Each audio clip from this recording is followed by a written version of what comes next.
Hello friends, the progress playbook पर आप सभी का स्वागत है। आज हम बात करने वाले हैं think less do more by Peter Hollins book के बारे में। कई बार हम किसी काम को शुरू ही नहीं कर पाते क्योंकि हमें लगता है कि हमें इसे परफेक्ट तरीके से करना चाहिए। यह सोच हमें जकड़ लेती है और हम सिर्फ सोचते रह जाते हैं, लेकिन कुछ कर नहीं पाते। इसे ही इनर्शिया कहा जाता है, यानी जड़ता या ठहराव। इसका सबसे आसान इलाज यह है कि अपने स्टैंडर्ड्स को कुछ कम कर दिया जाए। सोचिए, जब आप कोई नई स्किल सीखना चाहते हैं, जैसे कि पेंटिंग या गिटार बजाना, तो अगर आप यह सोचेंगे कि पहली बार में ही आपको किसी प्रोफेशनल आर्टिस्ट जैसा बनना है, तो आप शायद कभी शुरू ही ना कर पाएं। आपको लगेगा कि आप अच्छे नहीं हैं और आप यह सोचकर खुद को रोक लेंगे कि जब तक आप परफेक्ट ना हो जाएं, तब तक इसे करने का कोई फायदा नहीं। लेकिन अगर आप अपने स्टैंडर्ड्स कम कर दें और बस एक छोटा सा डूडल बना लें या एक सिंपल धुन बजाने की कोशिश करें, तो आप शुरुआत कर लेंगे। एक बार शुरुआत हो जाए तो आगे बढ़ना आसान हो जाता है। इसी तरह जब हम किसी बड़े टास्क के बारे में सोचते हैं, तो वह इतना भारी लगने लगता है कि हम उस पर काम ही नहीं कर पाते। मान लीजिए, आपको एक 10 पेज की रिपोर्ट लिखनी है और आप ये सोच रहे हैं कि इसे बहुत ही परफेक्ट होना चाहिए। ये सोचते ही आपको लगेगा कि यह बहुत मुश्किल है और आप टाल-मटोल प्रोक्रेस्टिनेशन करने लगेंगे। लेकिन अगर आप ये सोएं कि बस पहला पैराग्राफ ही लिखना है, चाहे वह कैसा भी हो, तो आप काम शुरू कर पाएंगे। हमारा दिमाग फिनिश लाइन देखने में ज्यादा दिलचस्पी लेता है, लेकिन जब वह यह देखता है कि वह बहुत दूर है, तो वह डर जाता है। इसे दूर करने के लिए आपको बस इतना करना है कि अपने पहले कदम को आसान बना लें। अगर आपको एक्सरसाइज शुरू करनी है, तो आप यह मत सोचिए कि आपको रोज 1 घंटे की वर्कआउट करनी होगी। बस ये सोचिए कि आपको सिर्फ 5 मिनट के लिए स्ट्रेचिंग करनी है। जब आप स्ट्रेचिंग कर लेंगे, तो शायद आपको खुद ही लगे कि कुछ और कर लिया जाए। पूर्णतावाद कई बार प्रगति का सबसे बड़ा दुश्मन बन जाता है। हम यह मानकर चलते हैं कि हमें हर चीज में परफेक्ट होना चाहिए, लेकिन सच्चाई यह है कि परफेक्शन कभी भी एक झटके में नहीं आता। वह धीरे धीरे बार बार कोशिश करने से आता है। पहली ड्राफ्ट हमेशा खराब होती है, पहली कोशिश हमेशा औसत होती है और पहला कदम हमेशा अस्थिर होता है। लेकिन अगर आप इसे स्वीकार कर लें और खुद को यह अनुमति दें कि आप शुरुआत में औसत काम कर सकते हैं, तो आप इनर्शिया को हरा सकते हैं। सोचिए, जब कोई बच्चा चलना सीखता है, तो क्या वह पहली बार में ही बिना गिरे दौड़ने लगता है? नहीं, वह गिरता है, फिर उठता है, फिर गिरता है और धीरे धीरे चलना सीखता है। अगर वह यह सोच ले कि जब तक वह बिना गिरे नहीं चल सकता, तब तक वह कोशिश ही नहीं करेगा, तो वह कभी चल ही नहीं पाएगा। हमें भी यही माइंडसेट अपनाने की जरूरत है। कई बार हम सोचते हैं कि अगर हम कम स्टैंडर्ड्स रखेंगे तो हमारा काम बेकार होगा, लेकिन यह सही नहीं है। शुरुआत करना किसी भी टास्क का सबसे मुश्किल हिस्सा होता है, और अगर आप उस हिस्से को आसान बना लें, तो आगे का सफर खुद ही आसान हो जाता है। जब आप लिखना शुरू करते हैं, तो आप धीरे धीरे एडिट कर सकते हैं। जब आप एक्सरसाइज शुरू करते हैं, तो धीरे धीरे अपनी स्टैमिना बढ़ा सकते हैं। जब आप कोई नया बिजनेस शुरू करते हैं, तो धीरे धीरे उसे सुधार सकते हैं। लेकिन अगर आप बस यह सोचते रहेंगे कि शुरुआत ही परफेक्ट होनी चाहिए, तो आप शायद कभी शुरुआत नहीं कर पाएंगे। इसलिए अगली बार जब भी आपको लगे कि आप किसी काम को करने के लिए बहुत ज्यादा प्रेशर महसूस कर रहे हैं, तो बस अपने स्टैंडर्ड्स कुछ कम कर दीजिए। अपने टारगेट को छोटा बना दीजिए, काम को छोटे हिस्सों में तोड़ दीजिए, और सबसे जरूरी बात, खुद को परफेक्ट होने का बोझ मत दीजिए। आपको केवल शुरुआत करनी है, चाहे वह शुरुआत कितनी भी छोटी क्यों ना हो। एक बार आप गति में आ गए, तो इनर्शिया खुद ही खत्म हो जाएगा। अक्सर हम सोचते हैं कि किसी काम को करने के लिए पहले मोटिवेशन चाहिए। जब हमें मोटिवेटेड फील होगा, तभी हम वह काम शुरू करेंगे। लेकिन सच्चाई इससे बिल्कुल अलग है। असल में मोटिवेशन का जन्म एक्शन से होता है। यानी अगर आप बिना मोटिवेशन के भी बस पहला कदम उठा लें तो धीरे धीरे आपको खुद ही मोटिवेशन मिलने लगेगा। जब आप किसी चीज को करने लगते हैं तो उसमें इन्वॉल्व हो जाते हैं और फिर आपका दिमाग खुद ही आपको आगे बढ़ने के लिए प्रेरित करने लगता है। मान लीजिए आपको एक लंबी बुक पढ़नी है लेकिन आपको पढ़ने का मन नहीं कर रहा। आप सोच रहे हैं कि जब मुझे पढ़ने का मूड आएगा तब मैं इसे पढ़ूंगा। लेकिन अगर आप सिर्फ 2 पेज पढ़ने का एक्शन ले लें तो आपका दिमाग धीरे धीरे उस प्रोसेस में घुसने लगेगा और आपको खुद ही लगेगा कि कुछ और पढ़ लिया जाए। यही चीज किसी भी काम पर लागू होती है, चाहे वो एक्सरसाइज हो, पढ़ाई हो, काम हो या कोई नया स्किल सीखना हो। अगर आप शुरुआत कर लेंगे तो मोटिवेशन अपने आप आ जाएगा। मोटिवेशन की समस्या यह है कि यह एक अस्थायी टेम्परेरी चीज होती है। आप किसी मोटिवेशनल वीडियो या स्पीच से मोटिवेट हो सकते हैं, लेकिन वह मोटिवेशन ज्यादा देर तक नहीं टिकता। इसलिए अगर आप सिर्फ मोटिवेशन के भरोसे रहेंगे तो आप कुछ ही दिनों में फिर से सुस्त महसूस करने लगेंगे। लेकिन अगर आप एक्शन लेने की आदत बना लें तो आप बिना मोटिवेशन के भी अपने टारगेट को अचीव कर सकते हैं। इसका सबसे अच्छा उदाहरण है वर्कआउट। बहुत से लोग सोचते हैं कि पहले उन्हें एक्सरसाइज करने का मूड आए, फिर वे जिम जाएंगे। लेकिन अगर वे सिर्फ 5 मिनट की स्ट्रेचिंग से शुरुआत कर लें तो उनका शरीर और दिमाग धीरे धीरे उसमें लग जाएगा और फिर उनका मन करेगा कि कुछ और एक्सरसाइज कर ली जाए। यही प्रिंसिपल हर चीज पर लागू होता है। जब आप किसी भी काम को करने लगते हैं तो आपकी एनर्जी उस ओर शिफ्ट होने लगती है और मोटिवेशन अपने आप पैदा होने लगता है। सोचिए कि आपने कभी पहले किसी काम को करने में बहुत आलस महसूस किया होगा, लेकिन जब किसी कारणवश आपने उसे शुरू कर दिया तो आपको मजा आने लगा। इसका कारण यही है कि एक्शन लेने के बाद आपका दिमाग उसी दिशा में काम करने के लिए ट्यून हो जाता है। कई बार हमें किसी काम की शुरुआत में बहुत बोरियत बोर्डम महसूस होती है, लेकिन अगर हम इसे जारी रखते हैं तो वह चीज धीरे धीरे इंटरेस्टिंग लगने लगती है।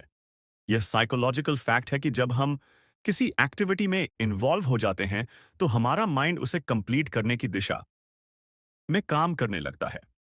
इसका एक और बड़ा फायदा यह होता है कि जब आप एक्शन लेना शुरू कर देते हैं तो आपके अंदर की संदेह, सेल्फ डाउट और अनिश्चितता अनसर्टेनिटी भी धीरे धीरे कम होने लगती है।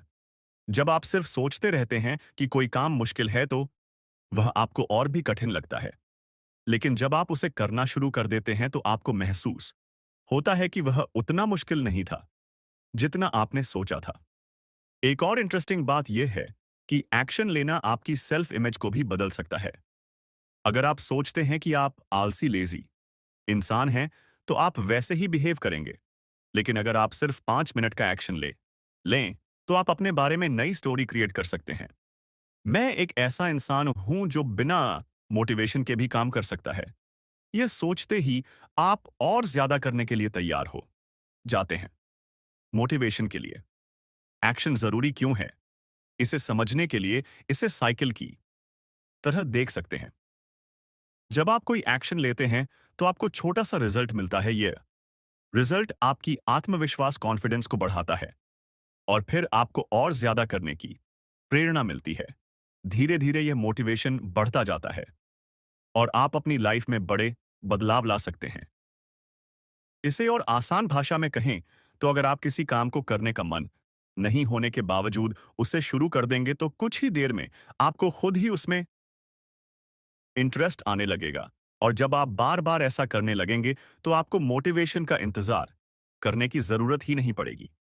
आप एक्शन लेंगे और एक्शन से ही मोटिवेशन पैदा होगा। अक्सर हम जब भी रिस्क का नाम सुनते हैं तो हमारे दिमाग में डर पैदा होता है। हमें लगता है कि अगर हमने कोई बड़ा कदम उठाया और वह गलत साबित हुआ तो हम मुसीबत में पड़ सकते हैं। यही सोच हमें कई नए अवसरों से दूर रखती है। लेकिन असल में रिस्क सिर्फ खतरा नहीं है, बल्कि ग्रोथ का एक जरिया भी हो सकता है। जब हम रिस्क को एक डराने वाली चीज की तरह देखने की बजाय उसे सीखने और आगे बढ़ने के मौके के रूप में देखते हैं तो हमारी जिंदगी पूरी तरह बदल सकती है। सोचिए, अगर कोई बच्चा साइकिल चलाना सीखना चाहता है तो उसे गिरने का रिस्क होता है। अगर वह सिर्फ इस डर से कभी कोशिश ही ना करें कि वह गिर सकता है तो वह कभी भी साइकिल चलाना नहीं सीख पाएगा। लेकिन जब वह यह रिस्क लेता है, गिरता है, उठता है और फिर से कोशिश करता है, तो एक दिन वह बिना गिरे आराम से साइकिल चला सकता है। यही प्रिंसिपल हमारी पूरी लाइफ में लागू होता है। बहुत से लोग कंफर्ट जोन में रहना पसंद करते हैं क्योंकि वहां कोई रिस्क नहीं होता। लेकिन कंफर्ट जोन में रहने से हमें अपने जीवन को सीमित करना पड़ता है। जोन में रहने का सबसे बड़ा नुकसान यह है कि आप कभी ग्रो नहीं कर पाते। जब आप कोई नया स्किल सीखते हैं, कोई नया बिजनेस शुरू करते हैं या कोई नया चैलेंज लेते हैं तो उसमें रिस्क तो होता है, लेकिन उसी के साथ सीखने और आगे बढ़ने के भी बहुत बड़े मौके होते हैं। रिस्क लेने का मतलब ये नहीं है कि आप बिना सोचे समझे कोई भी बड़ा कदम उठा लें। इसका मतलब ये है कि आप कैलकुलेटेड रिस्क लें, यानी आप पहले सिचुएशन को एनालाइज करें, उसके फायदे और नुकसान को समझें और फिर एक इन्फॉर्म डिसीजन लें। जब आप इस तरह से रिस्क लेते हैं तो आपके फेलियर के चांसेस कम हो जाते हैं और सक्सेस के चांसेस बढ़ जाते हैं। रिस्क को एम्ब्रेस करने का एक और बड़ा फायदा यह है कि यह आपको मानसिक रूप से मजबूत बनाता है। जब आप बार बार छोटे छोटे जोखिम लेते हैं और उनसे सीखते हैं, तो आपके अंदर किसी भी चुनौती का सामना करने की क्षमता बढ़ जाती है, का सामना करने का कॉन्फिडेंस आ जाता है। धीरे धीरे आपका दिमाग फेलियर को एक सीखने का प्रोसेस मानने लगता है, न कि कोई ऐसी चीज जिससे डरना चाहिए। अगर आप अपनी प्रोफेशनल लाइफ में देखें तो जितने भी बड़े एंटरप्रेन्योर्स या लीडर्स हैं, उन्होंने कभी ना कभी कोई बड़ा रिस्क लिया है। अगर वे रिस्क लेने से डरते तो शायद वे आज उस मुकाम तक नहीं पहुंच पाते। स्टीव जॉब्स ने रिस्क लिया और एप्पल को बनाया। इलॉन मस्क ने रिस्क लिया और टेस्ला और स्पेसएक्स जैसी कंपनीज खड़ी की। हर बड़ी सफलता के पीछे कुछ ना कुछ रिस्क जरूर होता है। इसी तरह हमारी पर्सनल लाइफ में भी अगर हम हमेशा सेफ खेलने की कोशिश करेंगे तो हम कभी अपनी फुल पोटेंशियल तक नहीं पहुंच पाएंगे। अगर कोई इंसान किसी से अपने दिल की बात कहने से डरता है क्योंकि उसे रिजेक्शन का रिस्क है, तो वह कभी भी अपने फीलिंग्स को एक्सप्रेस नहीं कर पाएगा। लेकिन अगर वह रिस्क लेता है, तो या तो उसे सक्सेस मिलेगी या फिर वह रिजेक्शन से कुछ नया सीखकर आगे बढ़ेगा। रिस्क लेने का मतलब यह भी नहीं है कि आप हमेशा जीतेंगे। कई बार आप फेल भी होंगे, लेकिन यही फेलियर्स आपको सिखाएंगे कि अगली बार चीजों को इसको और बेहतर कैसे किया जाए। दुनिया में जितने भी सक्सेसफुल लोग हैं वे कई बार फेल हो चुके हैं, लेकिन उन्होंने हर फेलियर से सीखा और अगली बार और बेहतर किया। अगर आप रिस्क से डरते हैं तो सबसे पहले अपनी सोच को बदलें।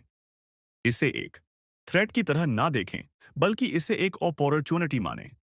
जब भी आपको कोई नया मौका मिले तो सिर्फ यह मत सोचें कि इसमें क्या क्या गलत हो सकता है, बल्कि यह भी सोचें कि अगर यह सही हो गया तो आपको कितना फायदा होगा। यह सोचने की आदत आपको प्रोएक्टिव बनाएगी और आप अपनी लाइफ में ज्यादा अपॉर्चुनिटीज को ग्रैब कर पाएंगे।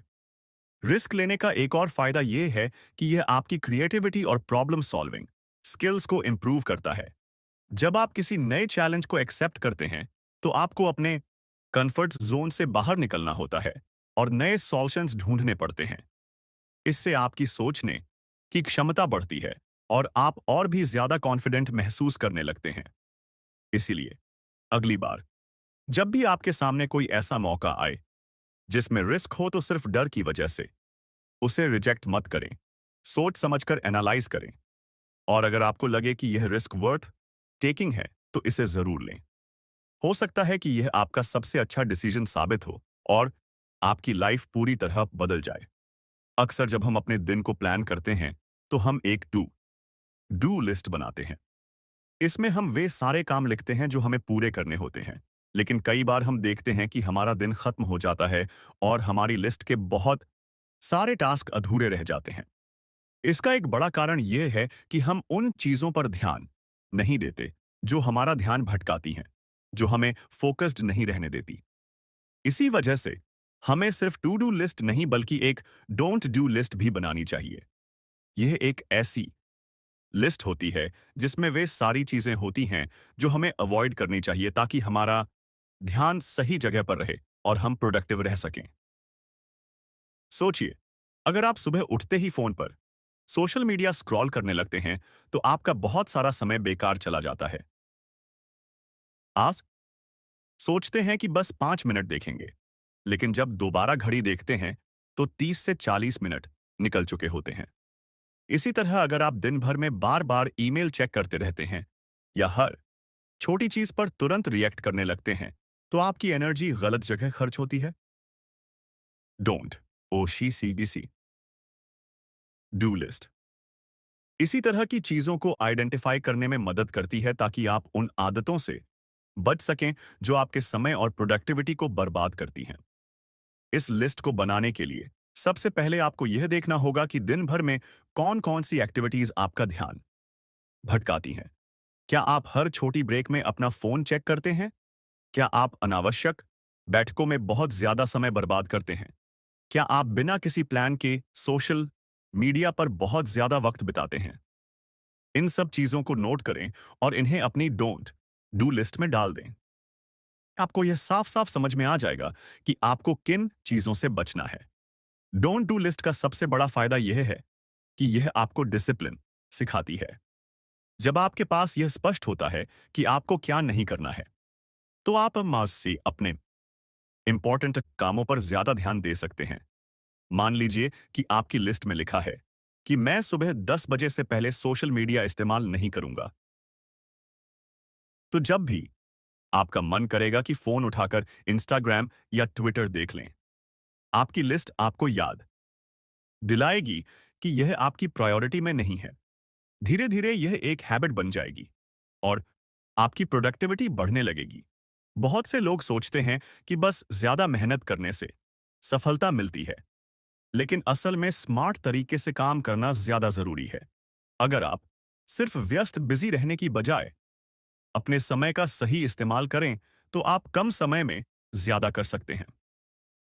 डोंट डू लिस्ट आपको यह समझने में मदद करती है कि कौन से काम सिर्फ आपका समय बर्बाद कर रहे हैं, और उनसे बचकर आप अपनी एनर्जी सही दिशा में लगा सकते हैं। इसे और बेहतर बनाने के लिए आप अपनी लिस्ट को समय समय पर अपडेट कर सकते हैं।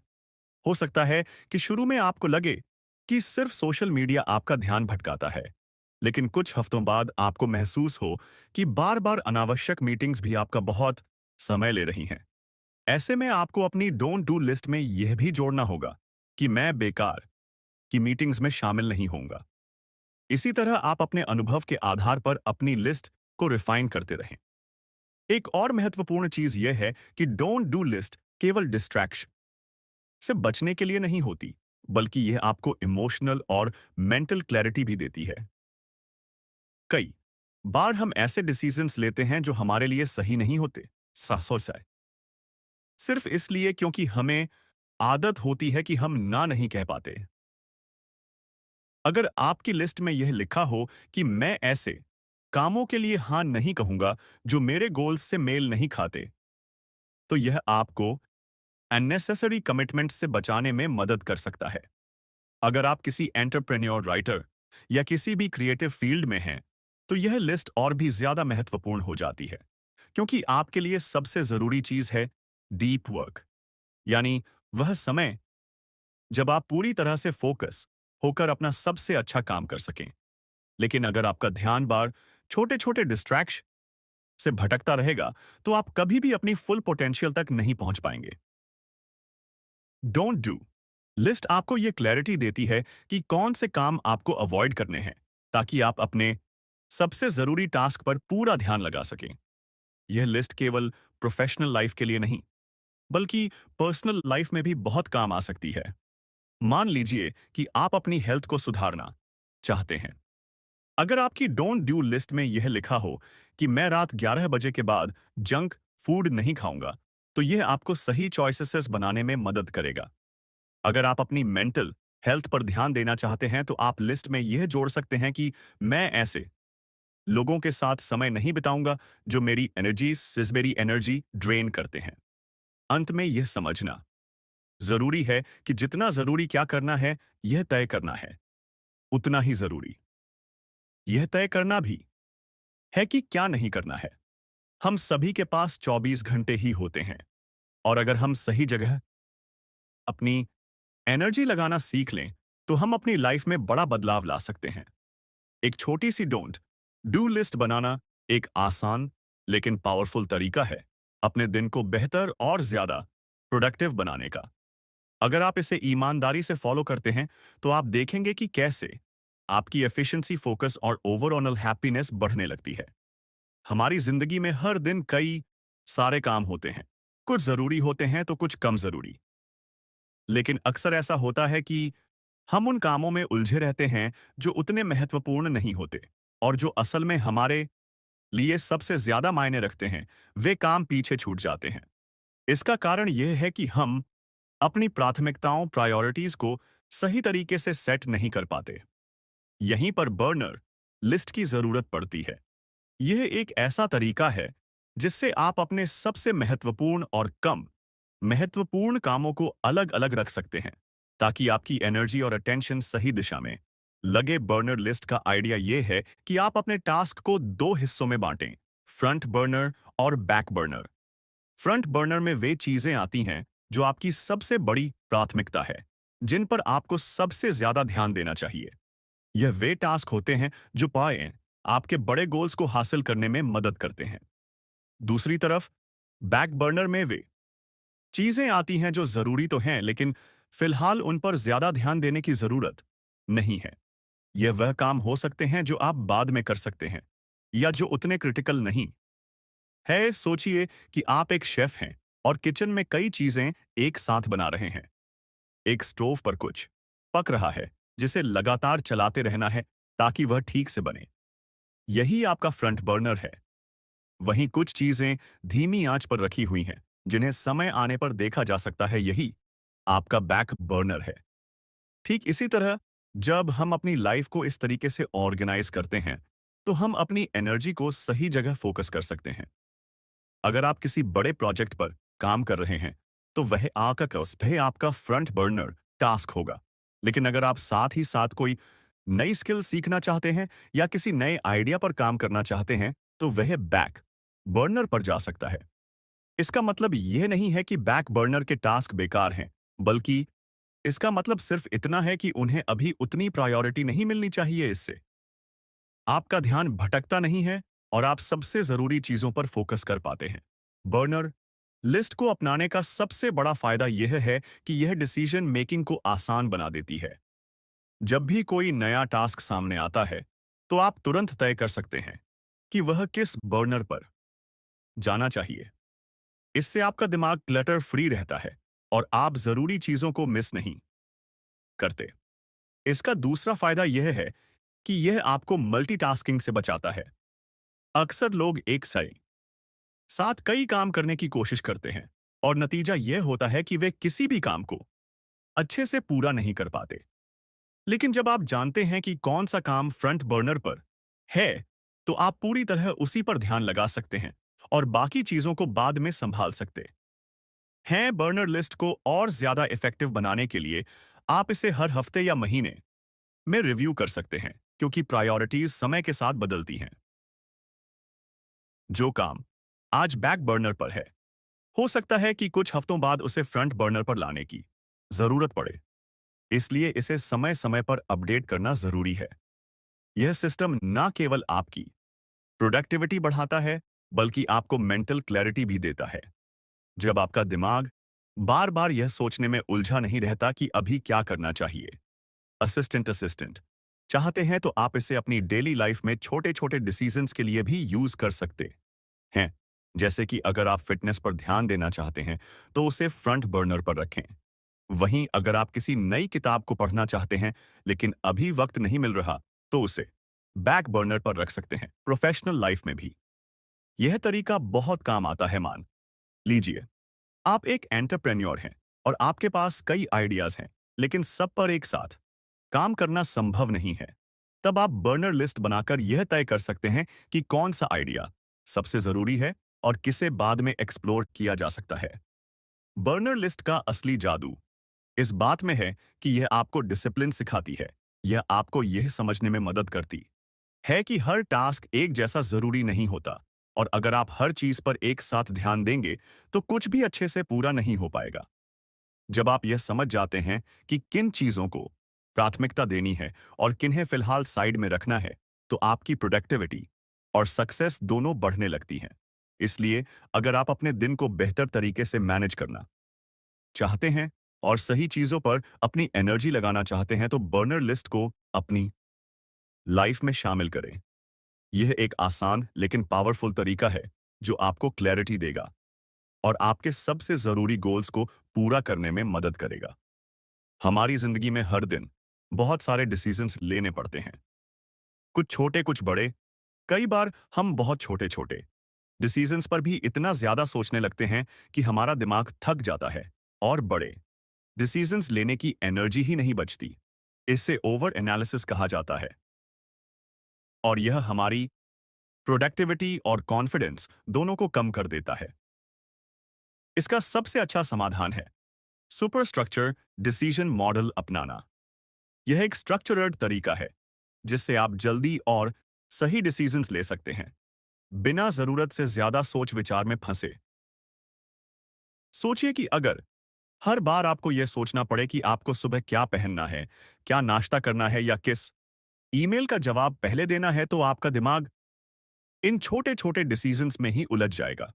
यही कारण है कि कई सक्सेसफुल लोग अपने रोजमर्रा के डिसीजंस को सिंप्लीफाई कर देते हैं। उदाहरण के लिए स्टीव जॉब्स और मार्क जुकरबर्ग हमेशा एक जैसा कपड़ा पहनते थे ताकि उन्हें हर दिन इस बारे में डिसीजन ना लेना पड़े। इसी तरह अगर आप एक स्ट्रक्चर्ड डिसीजन मेकिंग फ्रेमवर्क अपना लें तो आपका दिमाग ज्यादा जरूरी चीजों पर फोकस कर पाएगा। सुपर स्ट्रक्चर डिसीजन मॉडल का मतलब है कि आपके पास एक प्रीडिफाइंड सिस्टम हो जो आपको यह तय करने में मदद करे कि कौन सा डिसीजन कैसे लेना है। इससे आप सोचने में कम समय लगाएंगे और आपकी चॉइसेस आपके गोल्स के साथ अलाइन रहेंगी। यह मॉडल खासतौर पर उन लोगों के लिए बहुत फायदेमंद है जो अक्सर डिसीजन पैरालिसिस का शिकार हो जाते हैं, यानी जब बहुत सारे ऑप्शंस होते हैं और हम यह तय ही नहीं कर पाते कि कौन सा सही है। इस मॉडल को अपनाने का पहला स्टेप यह है कि आपको यह तय करना होगा कि आप किन तरह के डिसीजंस को ऑटोमेट कर सकते हैं। उदाहरण के लिए अगर आप रोज यह सोचने में समय लगाते हैं कि आपको जिम जाना चाहिए या नहीं, तो इसे ऑटोमेट कर लें, यानी हफ्ते के कुछ दिन फिक्स कर लें कि उन्हीं दिनों जाना है चाहे कुछ भी हो। इससे हर दिन इस डिसीजन को लेने की जरूरत ही नहीं पड़ेगी। दूसरा स्टेप है डिसीजन मेकिंग क्राइटेरिया सेट करना, यानी जब भी आपको कोई बड़ा डिसीजन लेना हो तो आपके पास कुछ प्रीडिफाइंड क्वेश्चंस होने चाहिए जो आपको सही चॉइस चुनने में मदद करें। जैसे कि क्या यह डिसीजन मेरे लॉन्ग टर्म गोल्स से मेल खाता है जरेनिया, क्या इससे मेरा समय और एनर्जी सही दिशा में लगेगा जरेनिया, अगर मैं यह डिसीजन गलत लेता हूं तो उसका सबसे बुरा असर क्या हो सकता है। यह प्रीडिफाइंड फिल्टर्स होंगे तो आप बिना ज्यादा सोचे समझे सही डिसीजन ले पाएंगे। तीसरा स्टेप है पास्ट डिसीजन से सीखना।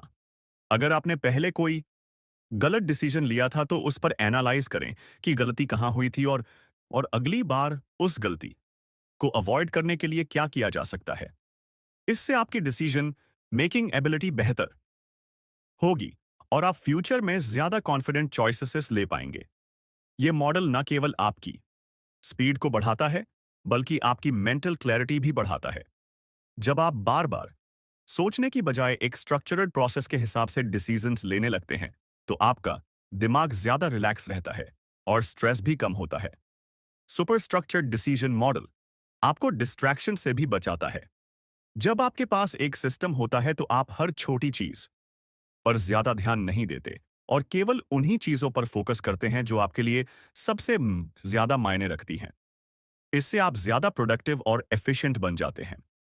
अगर आप अपनी प्रोफेशनल लाइफ में इस मॉडल को अपनाना चाहते हैं तो आप अपने काम के डिसीजंस को कैटेगरीज में बांट सकते हैं, जैसे कि urgent task important but non urgent task और कंप्लीटली अवॉइडेबल टास्क। इससे आपको तुरंत यह समझ में आ जाएगा कि किस चीज को प्रायोरिटी देनी है और किसे छोड़ देना है। पर्सनल लाइफ में भी आप इसे यूज कर सकते हैं, जैसे कि अगर आप हर बार यह सोचते हैं कि आपको वीकेंड पर क्या करना है, तो आप पहले से ही कुछ ऑप्शंस फिक्स कर सकते हैं, जैसे कि एक दिन फैमिली के साथ बिताना, एक दिन खुद के लिए रखना और एक दिन किसी नए एक्सपीरियंस के लिए। इससे आपको बार बार डिसीजन लेने की जरूरत नहीं पड़ेगी और आपका समय ज्यादा ऑर्गेनाइज्ड रहेगा। सुपर स्ट्रक्चर्ड डिसीजन मॉडल को अपनाने से आप न सिर्फ तेजी से डिसीजंस ले पाएंगे, बल्कि आपको यह भी समझ में आएगा कि आपके चॉइसेस आपके गोल्स के साथ अलाइंड हैं या नहीं। यह एक पावरफुल तरीका है जो आपको ओवर थिंकिंग से बचाकर स्मार्ट और कॉन्फिडेंट डिसीजन मेकर बनाता है। हम सबकी बॉडी एक खास तरह की रिदमम के हिसाब से काम करती है, जिसे अल्ट्राडायन रिदमम्स कहा जाता है। यह वही नेचुरल साइकिल है जो हमारी एनर्जी लेवल्स को पूरे दिन में ऊपर नीचे करती रहती है। कई बार आपने महसूस किया होगा कि सुबह के किसी समय आप बहुत एनर्जेटिक और फोकस्ड महसूस करते हैं, लेकिन कुछ घंटों बाद अचानक से थकान या डिस्ट्रैक्शन महसूस होने लगती है। यही अल्ट्राडाइन रिदमम्स का असर होता है। अगर हम इस नेचुरल एनर्जी साइकिल को समझकर अपने काम का शेड्यूल बनाएं, तो हम अपनी प्रोडक्टिविटी को कई गुना बढ़ा सकते हैं। अक्सर लोग यह गलती करते हैं कि वे पूरे दिन एक ही तरह की एनर्जी एक्सपेक्ट करते हैं। वे सोचते हैं कि अगर वे सुबह 9 बजे से शाम 6 बजे तक लगातार काम करेंगे, तो उनका आउटपुट हमेशा एक जैसा रहेगा, लेकिन ऐसा नहीं होता। हमारी बॉडी हर 90 से 120 मिनट के साइकिल में काम करती है, यानी लगभग 1.5 से 2 घंटे के बाद हमारी एनर्जी धीरे धीरे कम होने लगती है और हमें एक छोटे ब्रेक की जरूरत होती है। अगर हम इस नेचुरल साइकिल के हिसाब से काम करें, तो हम ज्यादा प्रोडक्टिव और कम थके हुए महसूस करेंगे। सोचिए, अगर आप अपने हाईएस्ट एनर्जी लेवल के समय सबसे जरूरी और डिमांडिंग टास्क करें, तो आपका काम कितना एफिशिएंट हो जाएगा। और जब आपकी एनर्जी लो हो, तो आप ऐसे काम करें जो ज्यादा दिमागी मेहनत नहीं मांगते, जैसे कि ईमेल्स चेक करना, मीटिंग्स अटेंड करना या प्लानिंग करना। इस तरह आप अपने शरीर की नेचुरल रिदम के साथ काम करेंगे, ना कि उसके खिलाफ। इसका सबसे अच्छा तरीका यह है कि आप अपने एनर्जी पैटर्न्स को ऑब्जर्व करें। एक हफ्ते तक ध्यान दें कि दिन के किस समय आप सबसे ज्यादा एनर्जेटिक और फोकस्ड महसूस करते हैं और किस समय आपको सुस्ती या डिस्ट्रैक्शन महसूस होती है। इससे आपको पता चलेगा कि आपकी पीक पो मानसू हॉर्स कौन से हैं। जब आपको अपने पीक हॉर्स का पता चल जाए, तो उन घंटों में सबसे क्रिटिकल काम करें। वह काम जो सबसे ज्यादा कंसंट्रेशन और क्रिएटिविटी मांगता है। जैसे कि अगर आप राइटर हैं, तो अपनी राइटिंग सुबह के हाई एनर्जी आवर्स में करें। अगर आप किसी स्ट्रेटजी या प्लानिंग पर काम कर रहे हैं, तो इसे भी अपने पीक टाइम में रखें। दूसरी तरफ, जब आपकी एनर्जी नेचुरली लो होती है, तो उस समय लाइट टास्क करें, जैसे कि कॉल्स, ईमेल्स या कैजुअल डिस्कशंस। बहुत से लोग यह सोचकर गिल्ट महसूस करते हैं कि वे पूरे दिन लगातार हाई एनर्जी पर काम नहीं कर पाते, लेकिन असल में ऐसा करना पॉसिबल ही नहीं है। दुनिया के सबसे प्रोडक्टिव लोग भी ब्रेक्स लेते हैं और अपने शरीर की नेचुरल एनर्जी के हिसाब से काम करते हैं। जब आप इस बात को समझ लेते हैं कि आपकी बॉडी कैसे काम करती है, तो आप स्मार्ट तरीके से अपने काम को ऑर्गेनाइज कर सकते हैं। अल्ट्राडेन रिदम्स को अपनाने का एक और बड़ा फायदा यह है कि इससे बर्नआउट से बचा जा सकता है।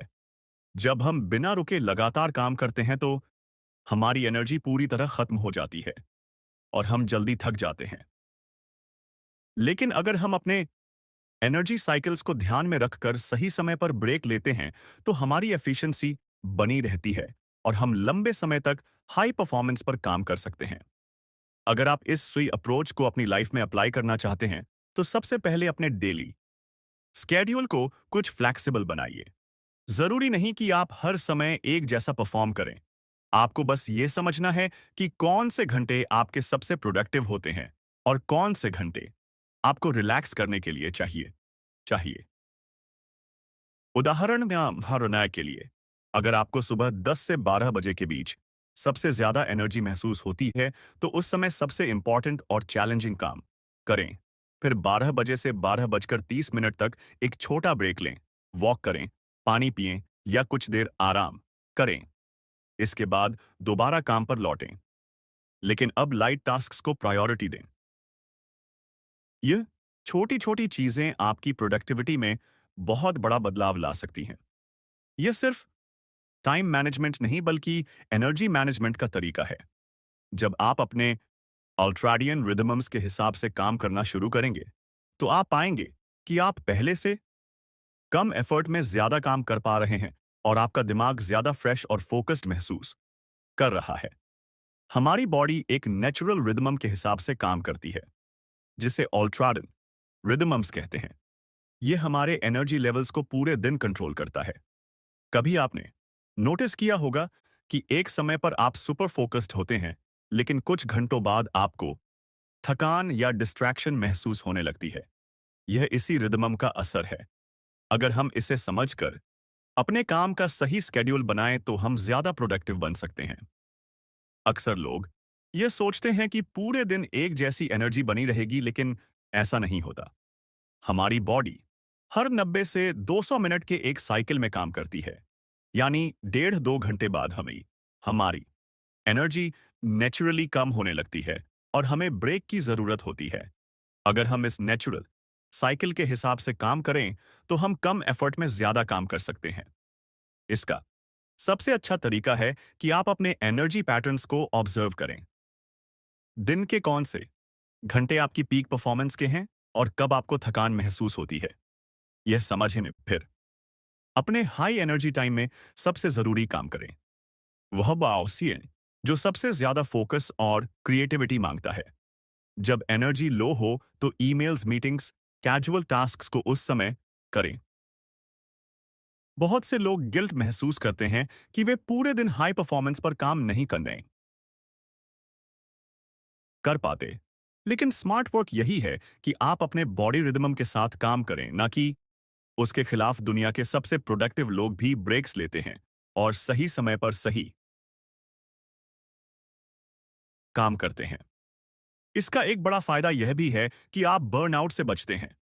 अगर आप बिना रुके लंबे समय तक काम करेंगे, तो आपकी एनर्जी जल्दी खत्म हो जाएगी। लेकिन अगर आप अल्ट्राडीन साइकिल्स को फॉलो करके सही समय पर ब्रेक लेंगे, तो आप एफिशिएंट बने रहेंगे। अगर आप इस अप्रोच को अपनी लाइफ में अप्लाई करना चाहते हैं, तो रिजिड टाइम टेबल छोड़ें और अपने नेचुरल रिदम्स को समझें। जब आप हाई एनर्जी मोड में हो तो चैलेंजिंग टास्क करें, और जब एनर्जी लो हो तो लाइट टास्क करें। 30 मिनट के छोटे ब्रेक लेने से भी फोकस और एफिशिएंसी बनी रहती है। यह टाइम मैनेजमेंट नहीं, एनर्जी मैनेजमेंट है। जब आप अपने अल्ट्राइन रिदम्स के हिसाब से काम करना शुरू करेंगे, तो आप पाएंगे कि पहले से कम एफर्ट में ज्यादा काम हो रहा है और आपका माइंड ज्यादा फ्रेश और फोकस्ड महसूस कर रहा है। तो फ्रेंड्स, यह थी हमारी आज की बुक समरी। आपको कैसी लगी कमेंट करके जरूर बताएं, और धन्यवाद आपका समरी एंड तक सुनने के लिए।